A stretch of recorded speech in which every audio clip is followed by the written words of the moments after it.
Sud Radio Parlons Vrai chez Bourdin, 10h30, 12h30, Jean-Jacques Bourdin. 0826 300 300, vous n'hésitez pas à intervenir, à appeler pour témoigner, pour nous faire part de vos remarques. Nous allons revenir sur les propos tenus par Gérald Darmanin, qui a parlé d'éco-terrorisme après ce qui s'est passé à Sainte-Soline.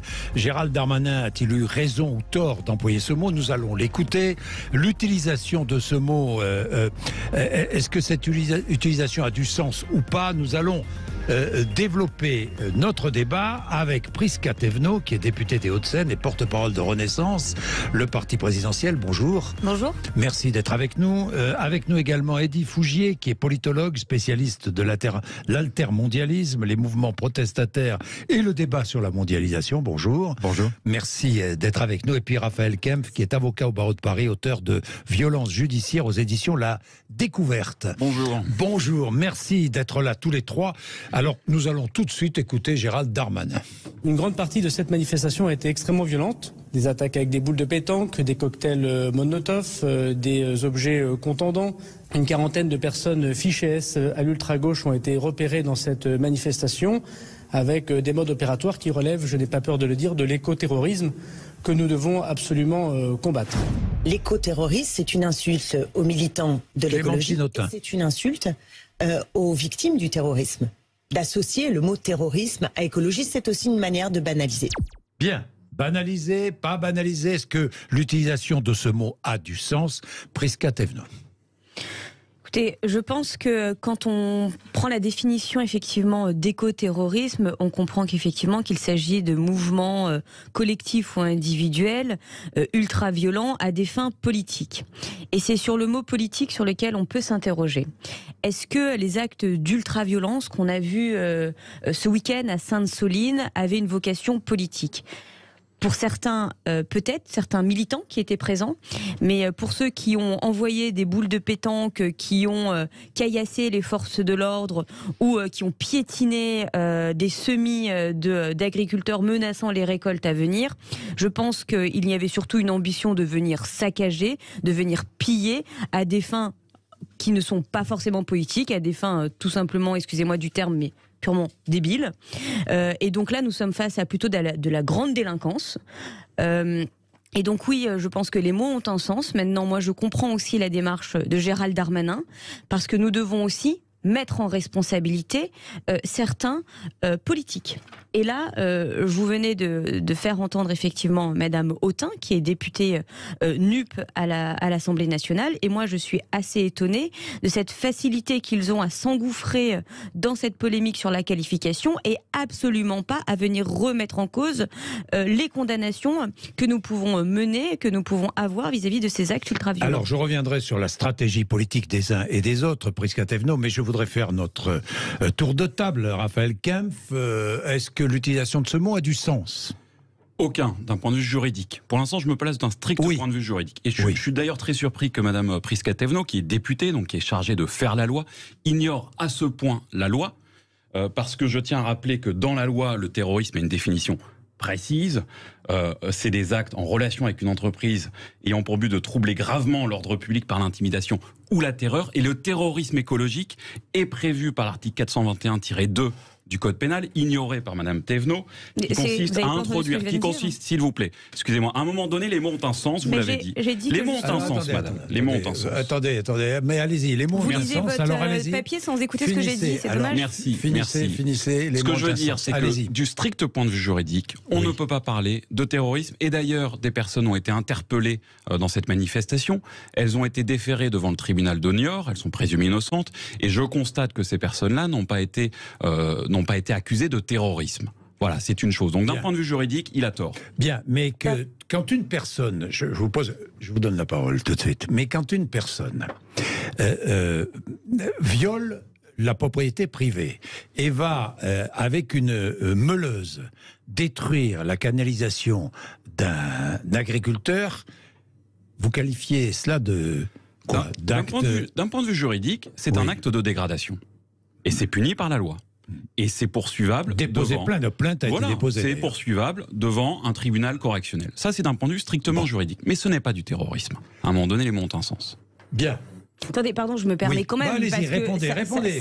Je suis assez surprise. Je pense qu'il aurait peut-être fallu écouter ce que j'ai dit, où j'expliquais justement ce qu'était la définition de terrorisme et que pour moi, il s'agissait beaucoup plus vous aviez tort de sur délinquance. Cette définition. Mais attendez, on va la reprendre, la définition. Monsieur, on va juste. Quand vous me dites que je ne connais pas la loi, etc., je donne une opinion politique. Vous me permettez, j'ai encore le droit d'avoir une opinion politique, parce que oui, je ne suis pas avocate, mais je suis députée de la nation et je suis élue politique. Maintenant, moi, c'est ça qui m'étonne, c'est que je suis quasi d'accord avec vous. C'est que je pense que l'emploi du mot terrorisme ne convient pas en l'état, qu'il a une vocation politique, mais qu'attention, il s'agit là, d'un point de vue pour moi plutôt légal, de délinquance et de grande délinquance. Bien. Reprenez la définition que vous m'avez donnée là. Alors, le terrorisme, c'est un certain nombre d'agissements, comme par exemple des meurtres, des assassinats, des violences, des dégradations, si elles sont en relation avec une entreprise individuelle ou collective ayant pour but de troubler gravement l'ordre public par l'intimidation ou la terreur. Est-ce que l'action conduite ce week-end trouble gravement l'ordre public? Oui ou non? Au sens de la loi, la réponse est non. Au sens de la loi sur le terrorisme, parce qu'il n'y a pas une intention, une idéologie spécifique liée au terrorisme. Il n'y a pas une idéologie spécifique?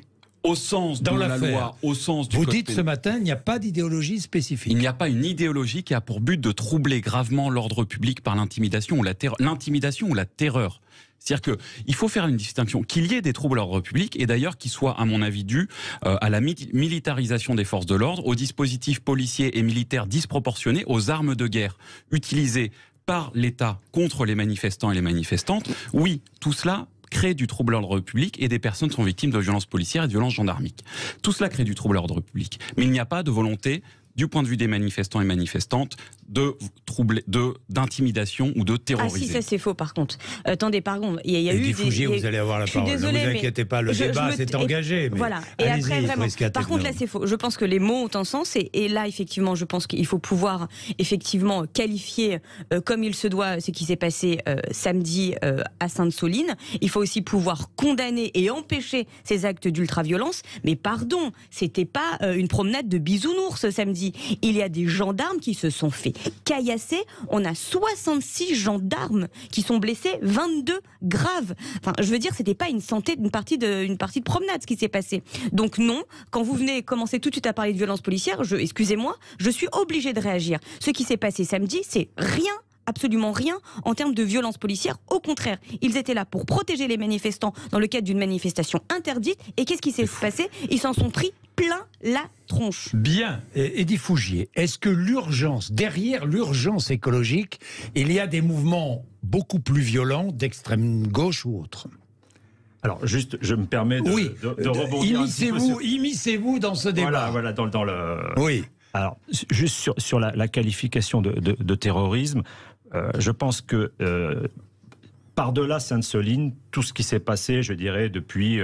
parce que Sainte-Soline, c'est un aspect, mais il y a eu Sivens, il y a eu Notre-Dame-des-Landes, il y a eu ce qui s'est passé aussi un peu à Bure, et puis pas mal d'actions de destruction, de dégradation, visant par exemple la société Enedis autour du compteur Linky, avec beaucoup d'actions de sabotage. Bon, pour moi, on n'est pas dans du terrorisme, on est sur une ligne de crête.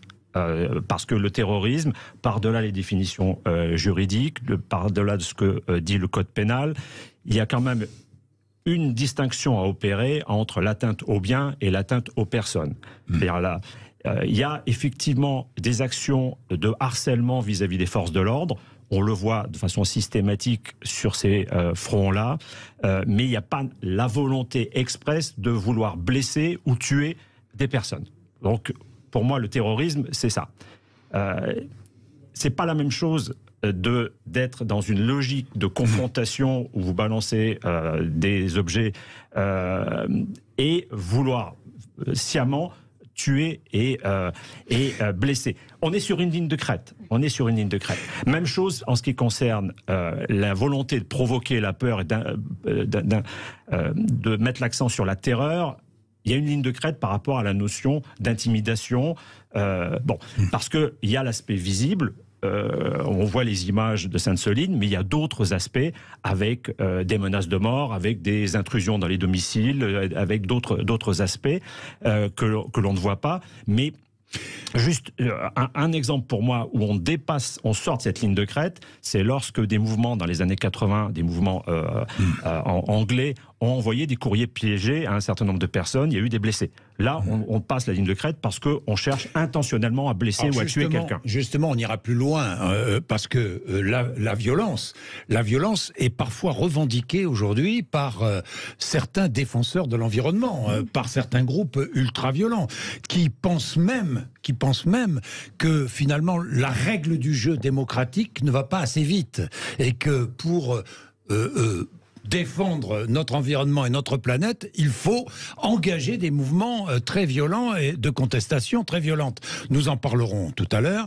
Il est déjà 11h14. Merci d'être sur Sud Radio. Le débat est engagé. À tout de suite. Et si vous voulez participer au débat, vous n'hésitez pas. Tiens, Jean-Paul nous appelle de Pau. Il sera avec nous dans un instant. Sud Radio Parlons Vrai chez Bourdin, 10h30, 12h30, Jean-Jacques Bourdin. Bien, notre débat est lancé. Nous avons 3 intervenants, Prisca Thévenot, donc député des Hauts-de-Seine, porte-parole de Renaissance, Eddy Fougier, qui est politologue, et Raphaël Kempf, qui est avocat au barreau de Paris. Nous allons prendre Jean-Paul, qui est à Pau. Bonjour Jean-Paul. Bonjour à tous.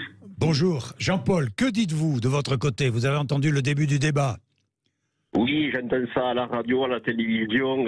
Moi qui suis au contact de la terre depuis de nombreuses années, ça me fait mal au tripes. C'est un sujet très très lourd.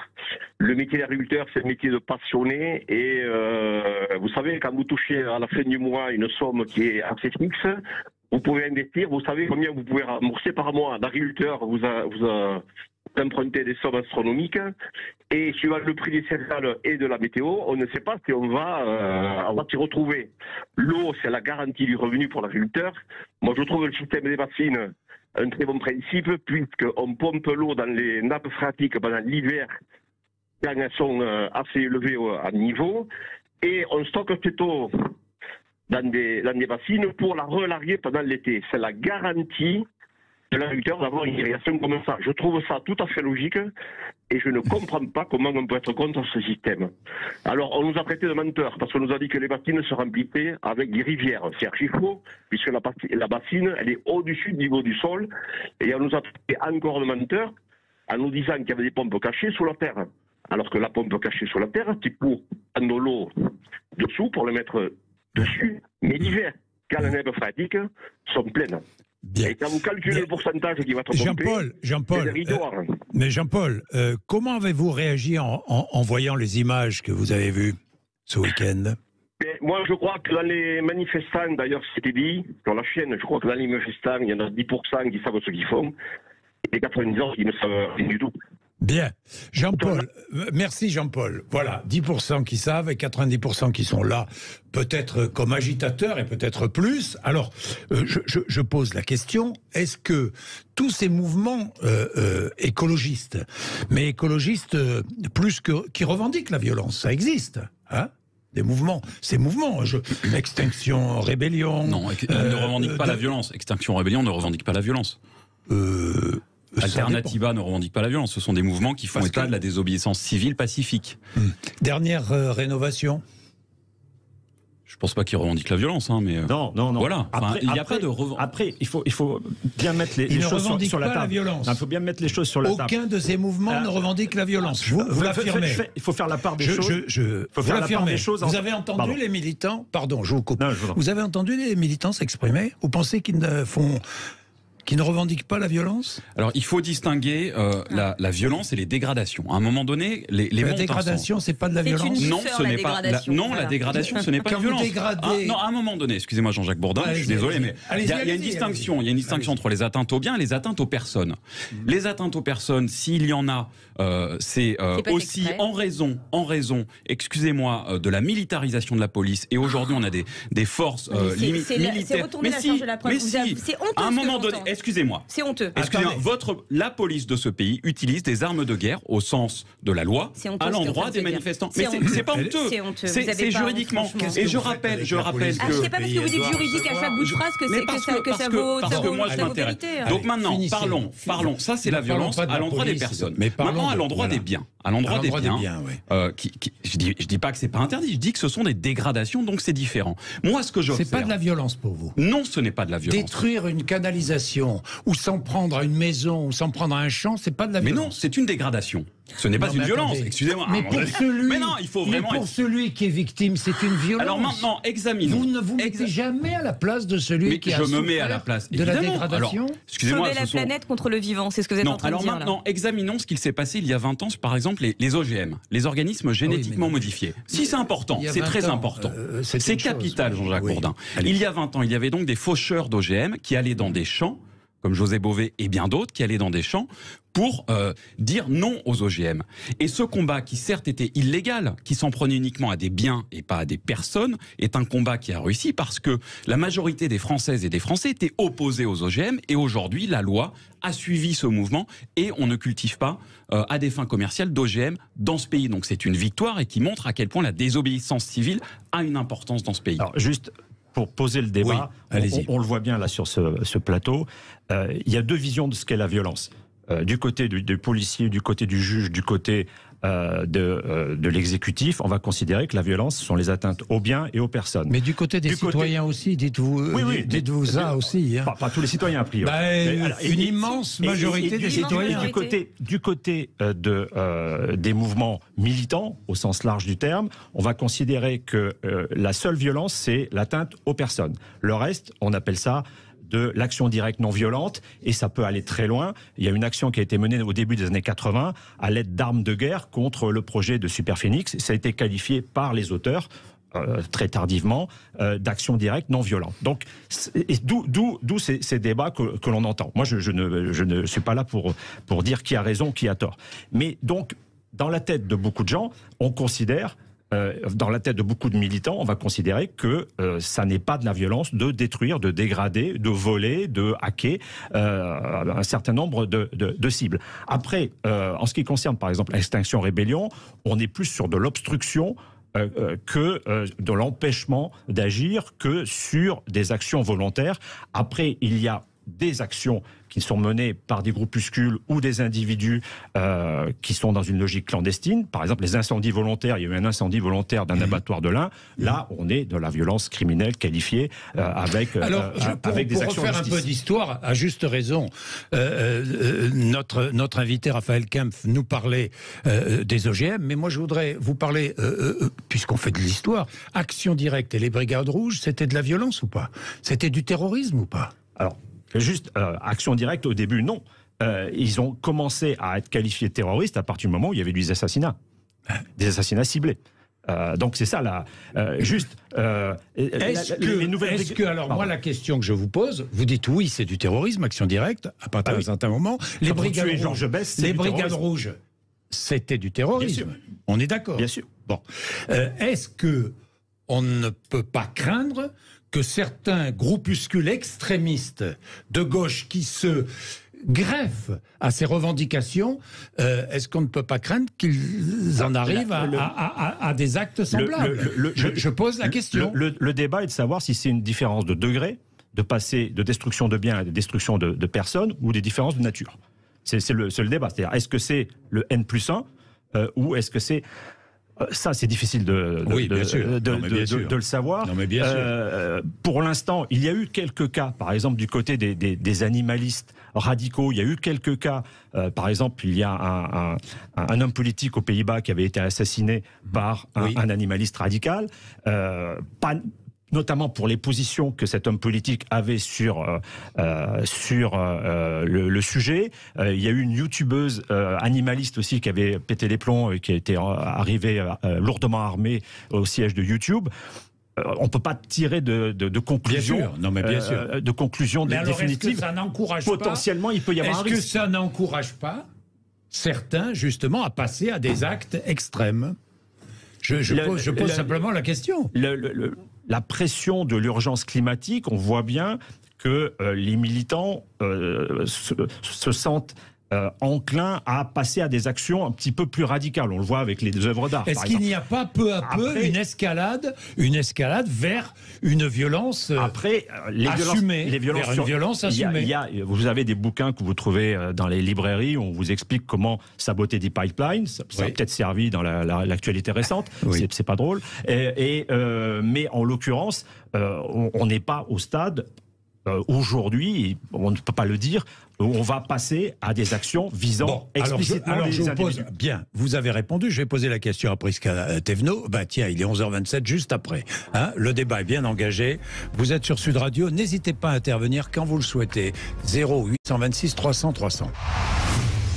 Sud Radio Parlons Vrai chez Bourdin, 10h30, 12h30, Jean-Jacques Bourdin. Bien, nos invités, Prisca Thévenot, Eddy Fougier et Raphaël Kempf. Eddy Fougier, simplement, ensuite je vous donne la parole à tous les deux. Simplement, est-ce qu'il y a dans ces mouvements ultra-gauche ou extrémistes de gauche ou plus radicaux, écologistes plus radicaux, est-ce qu'il y a des revendications d'actions de plus en plus violentes? C'est ce qu'on observe. Mais avant, on ne médiatisait pas nécessairement les actions qui étaient menées. En 2007-2008, il y a eu des incendies volontaires qui ont été perpétrés dans la région lyonnaise. Il y a quelques années, les locaux de France 3 ou un local qui s'appelait la Casemate à Grenoble ont été incendiés. On a un peu parlé, mais c'était pas nécessairement aussi médiatisé qu'aujourd'hui. Là, effectivement, Sainte-Soline ou l'évacuation de la ZAD de Notre-Dame-des-Landes ou Sivens, il y avait les images en direct. Donc c'est pour ça que ça a marqué les esprits. Est-ce qu'il y a une radicalisation C'est la question. Oui, sans aucun doute. Mais encore une fois, le sentiment d'urgence climatique va amener certains à vouloir passer à un stade suivant en termes de sabotage économique. Je vous pose la question, Raphaël Kempf. Est-ce qu'il y a aujourd'hui une tentation d'action plus violente? Je ne le pense pas. La désobéissance civile fait partie de l'histoire de l'écologie de longue date. Et la désobéissance civile, encore une fois, moi je maintiens qu'il s'agit d'actions qui sont revendiquées comme étant illégales et s'en prenant aux biens et non aux personnes. Et ensuite, effectivement, si on action directe ou les brigades rouges, c'est autre chose. Maintenant, là où il y a une escalade, là où il y a une radicalisation, et c'est ça qui est important, parce que c'est quand même le sujet de l'émission, c'est du côté du pouvoir. Il y a une radicalisation de M. Darmanin, il y a une radicalisation du pouvoir qui sont dans l'escalade des violences policières, de l'armement, l'escalade de la répression à l'endroit des opposants politiques et de ceux avec lesquels ils ne sont pas d'accord. Il y a tout un tas de dispositifs policiers, judiciaires, du côté des préfets qui permettent d'atteindre la liberté d'expression d'opposants politiques. Et on voit qu'on est dans la surenchère verbale la plus absolue avec Darmanin qui traite des gens avec qui il n'est pas d'accord de terroristes. Et ça, c'est quand même le sujet de cette émission. Il va parler de fichier S. Ça, c'est dans l'extrait qu'on a entendu. Je rappelle que la fiche S, c'est juste un stigmate policier qui en dit plus sur le policier qui rédige la fiche que sur la personne qu'elle désigne. C'est un stigmate qui est posé sur un individu de façon non contradictoire par un policier qui pense qu'un individu est dangereux, mais on ne peut faire aucune confiance à ce type de document. Donc oui, il y a une radicalisation, mais elle est du côté du pouvoir. Est-ce que tous ceux minoritaires qu'on a vus ce week-end, cagoulés, et armés d'une certaine manière, sont dangereux. Est-ce qu'ils sont dangereux ? Je vous pose simplement la question. Moi, je l'ignore. C'est-dire que la dangerosité est une question difficile. Vous l'ignorez, mais dans leur comportement, est-ce que vous les pensez dangereux ? Ce que je constate, c'est que effectivement, jeter un projectile sur un individu est un acte de violence au sens de la loi. C'est une violence avec arme. Ça, j'ai aucune difficulté là-dessus. Moi, ce que je constate, c'est que des personnes qui ont été jugées en comparution immédiate et leur procès a été renvoyé à la fin du mois ne sont pas concernées par ces actes de violence. Et je constate aussi que le fait d'utiliser des lanceurs de balles de défense qui parfois peuvent toucher des manifestants en pleine tête, et parfois, ça n'a pas été le cas heureusement ce week-end, mais des personnes peuvent perdre un œil. Lorsqu'on utilise des grenades à effet de souffle qui font que des personnes perdent une main. Les policiers aussi peuvent perdre un œil.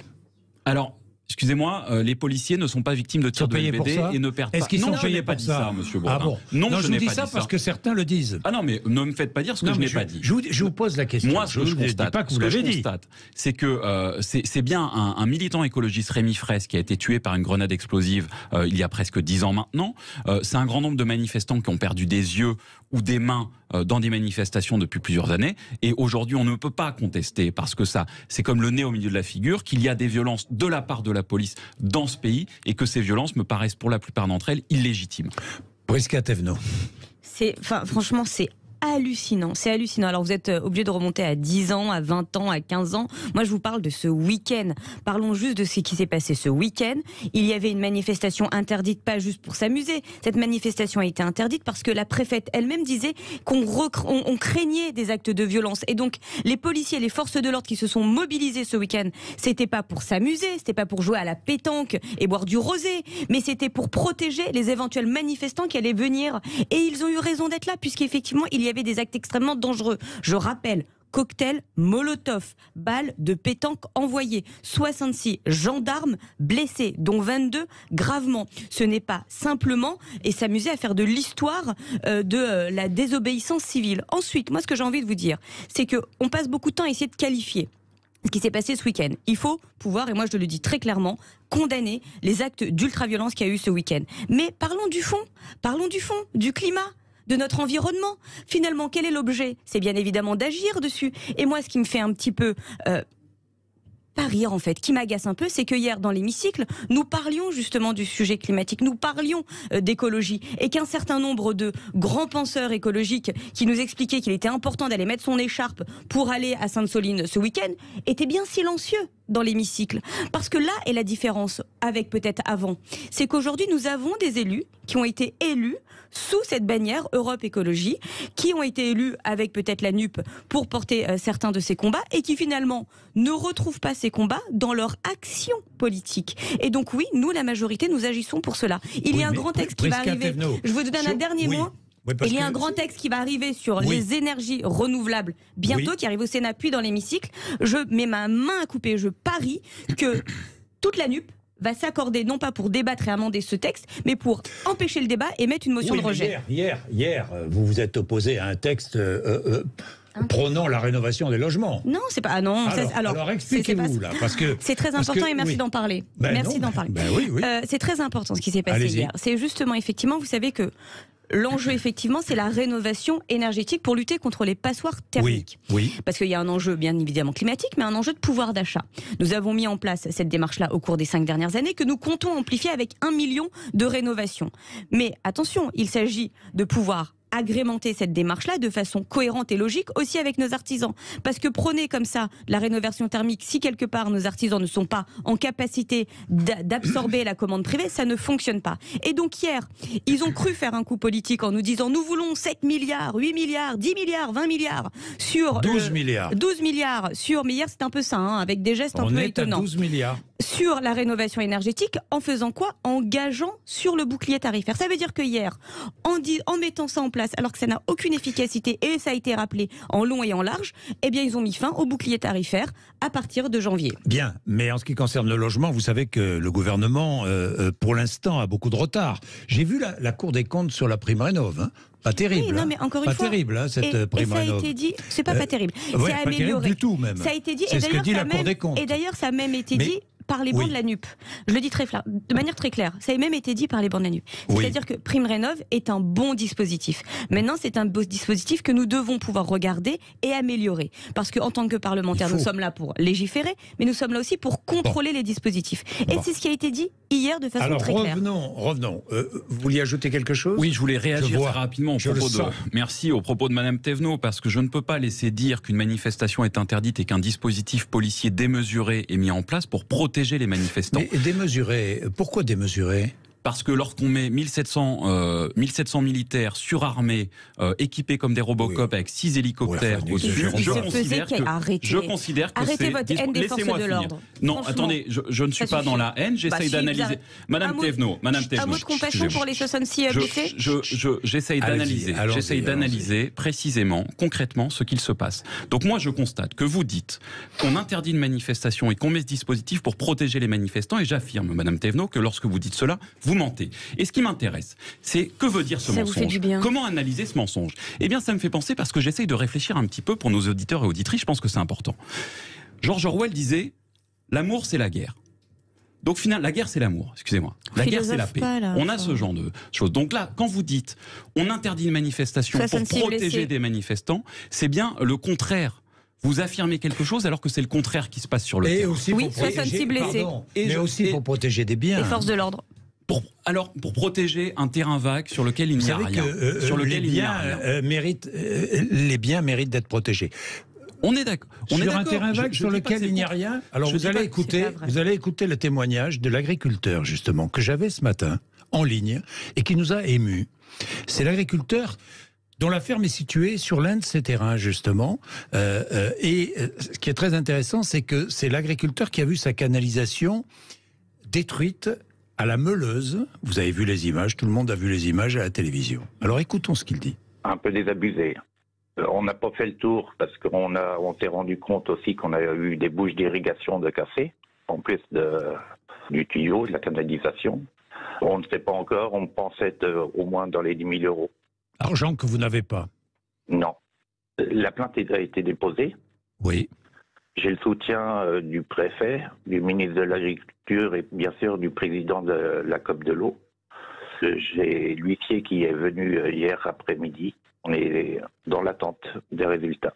Hervé, qu'avez-vous envie de dire à celles et ceux qui sont venus saboter votre canalisation? Surtout à ceux qui sont venus avec des meuleuses sur batterie. Quand tu viens pour manifester, tu viens avec des idées. Tu viens pas pour casser. Quand tu viens avec une meuleuse à une manifestation, t'es pas pour discuter, c'est pas pour parler. Donc, vous êtes découragé ou pas? Pas découragé, perplexe par rapport à la société actuelle plutôt. On essaye de construire des petits trucs. Hein. On n'est pas dans de la grosse industrie. Nous, on est des petits, comme tous ceux qui font partie de la bassine, on est des petits agriculteurs de 80 à 150 hectares. On n'est pas des grosses industries, on ne comprend pas tout ce qui se passe autour de tout ça. Ça nous dépasse un peu. Voilà, je précise que cet agriculteur, que l'on va prénommer Hervé, parce qu'il ne souhaite pas que son prénom soit connu, je précise, a 2 métiers. Il ne tire aucun revenu de cette ferme qu'il a reprise il y a peu de temps et il est aidé par ses parents et il est obligé de travailler à côté pour vivre, tout simplement. Alors, je ne sais pas si on peut qualifier l'acte qui a été commis de violent ou pas, mais je me mets à sa place, Raphaël Kempf. Je me mets à sa place. Qu'avez-vous envie de lui dire ce matin ? Écoutez, c'est pas à moi de résoudre ce problème politique. Je constate. Il ne s'agit pas de résoudre un problème politique, parce que le problème là n'est pas politique. Mais j'entends tout à fait. Voilà un homme qui travaille, qui voit son.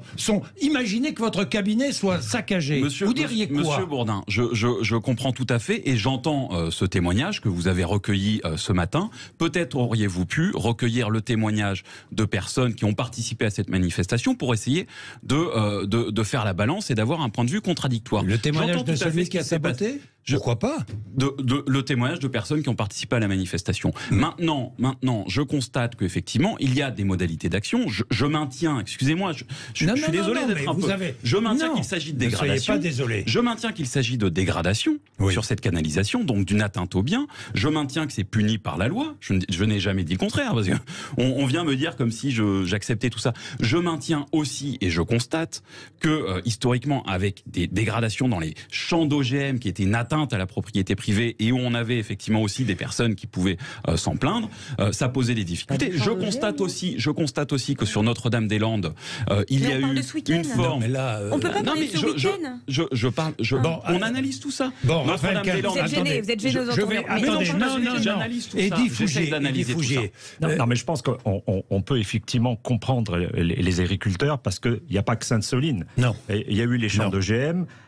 Même si on a imposé effectivement, les faucheurs ont imposé la thématique des OGM et les politiques ont été obligés un petit peu de suivre. Sur ces sujets-là, il y a eu effectivement pas mal de choses. Les intrusions dans les fermes d'élevage de mouvements animalistes. Stevens, c'était déjà une retenue d'eau pour des agriculteurs. Oui. Donc on peut comprendre, outre les controverses qui peuvent exister sur les pesticides et sur l'élevage intensif, on peut comprendre les agriculteurs qui traversent de nombreuses crises d'être dans une situation un peu de ras-le-bol en se disant mais pourquoi pourquoi systématiquement nous, un certain nombre de grands groupes privés qui sont mis en cause par les écologistes ne sont pas attaqués de la même manière. Les agriculteurs sont attaqués parce qu'ils sont vulnérables, ils sont petits, on l'entend bien dans ce témoignage, et ils sont dans un espace rural où il est plus facile de s'attaquer à un terrain vague, entre guillemets, qu'à une centrale nucléaire. Donc il y a une vulnérabilité des agriculteurs par rapport à ce genre d'action. Et alors, au passage, il y a des agriculteurs qui participent à ces actions aussi, à Notre-Dame-des-Landes, notamment les agriculteurs qui appartiennent à la Confédération paysanne. Bien, nous allons prendre Géraldine, qui est dans le Tarn. Bonjour Géraldine. Oui, bonjour. Bonjour. Merci d'être avec nous, Géraldine. Oui. Allez-y. Qu'est-ce que vous avez envie de dire? Oui, et en fait, je suis un petit peu, si vous voulez, choquée dans ce que j'entends dans ce débat, qui se concentre sur finalement les moyens d'action qui sont pas toujours les meilleurs. Je suis la première à le reconnaître.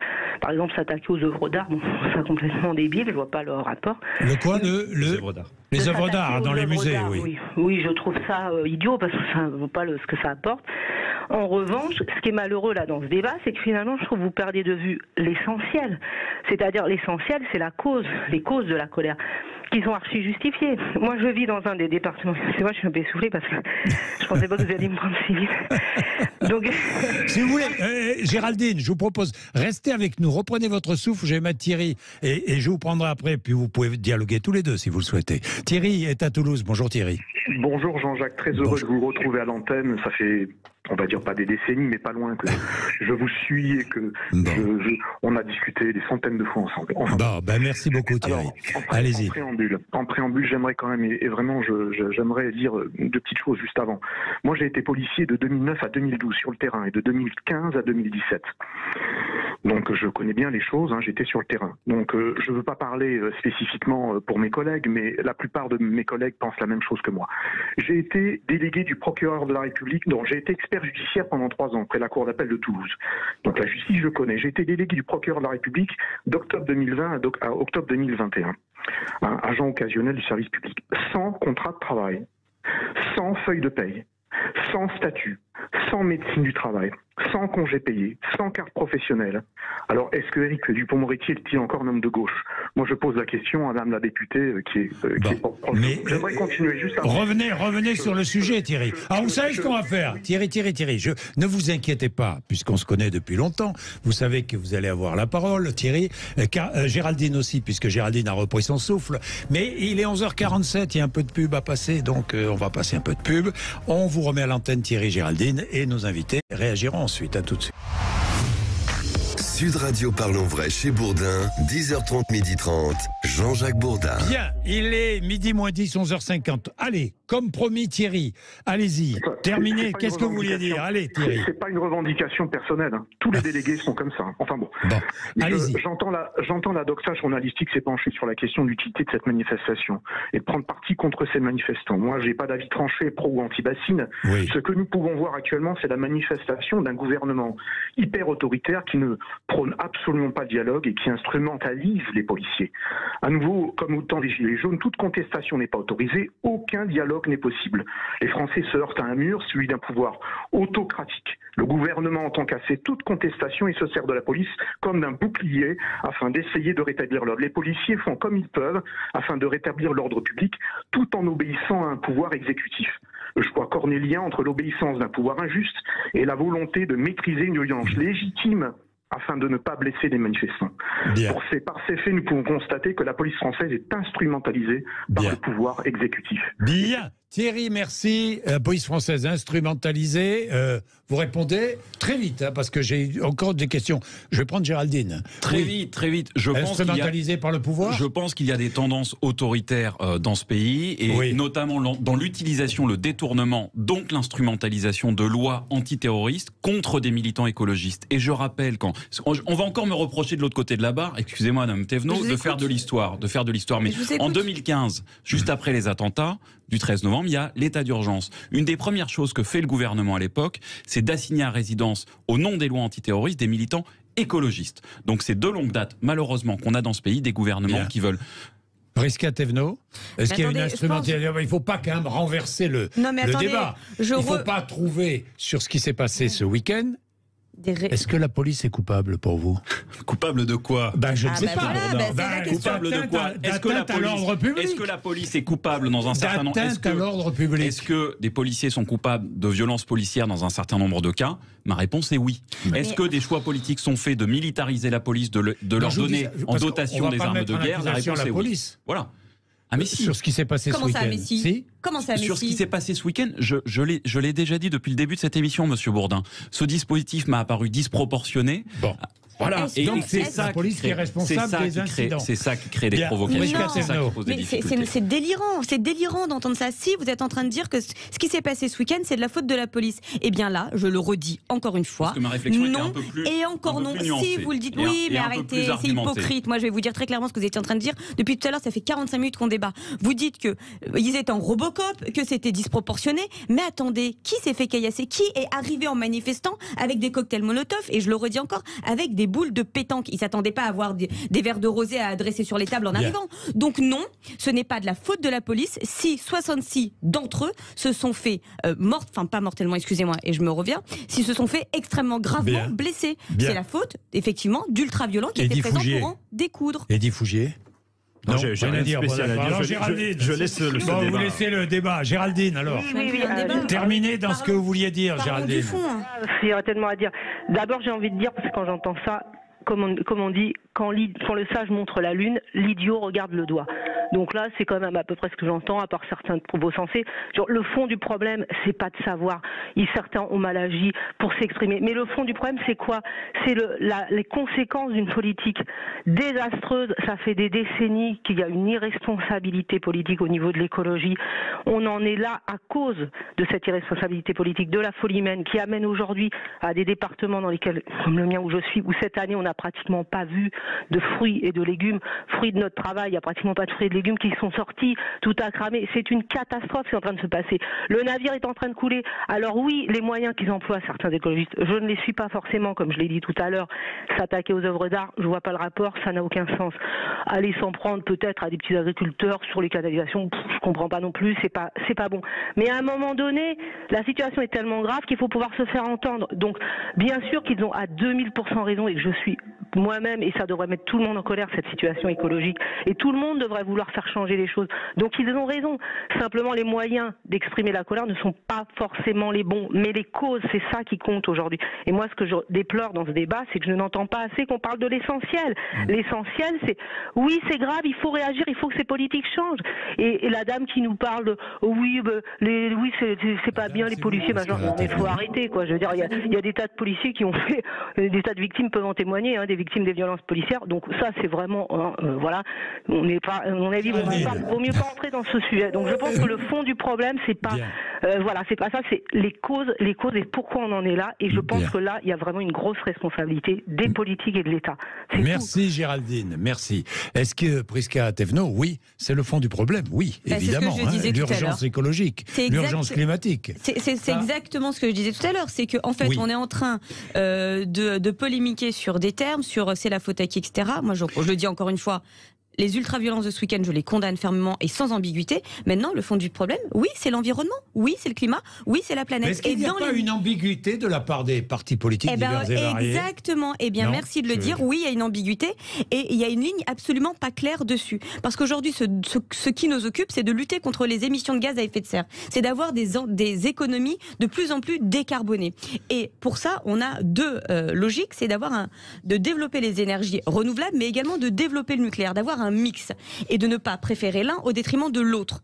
Eh bien, dans l'hémicycle, moi je suis de la majorité présidentielle, et dans l'hémicycle, à ma droite, à l'extrême droite, j'ai le Rassemblement national qui veut demander de l'argent aux Français pour démonter des éoliennes, et de l'autre côté, à la gauche, la NUP, eux, veulent en finir avec le nucléaire.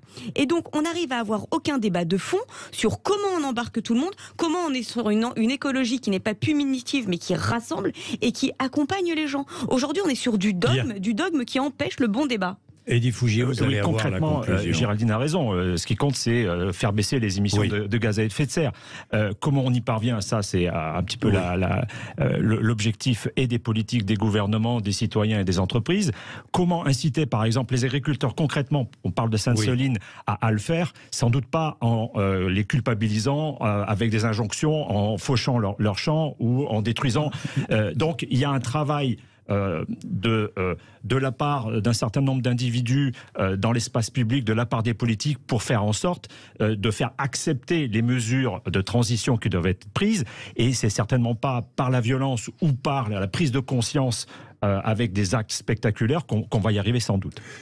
Alors, dernier mot, moi je voudrais rendre hommage quand même aux mouvements sociaux de façon générale et aux mouvements écologistes, parce que c'est eux qui font bouger les choses. Ce n'est pas un gouvernement tout seul. S'il n'a pas la pression populaire, la pression de mouvements écologistes pour faire avancer les choses, que ce soit sur le climat, sur l'environnement ou même sur des questions plus sociales, les gouvernements en général ne bougent pas. Donc heureusement, merci, oui, il y a des mouvements écologistes. Bien, merci à vous trois d'être venus. Il est 11h58.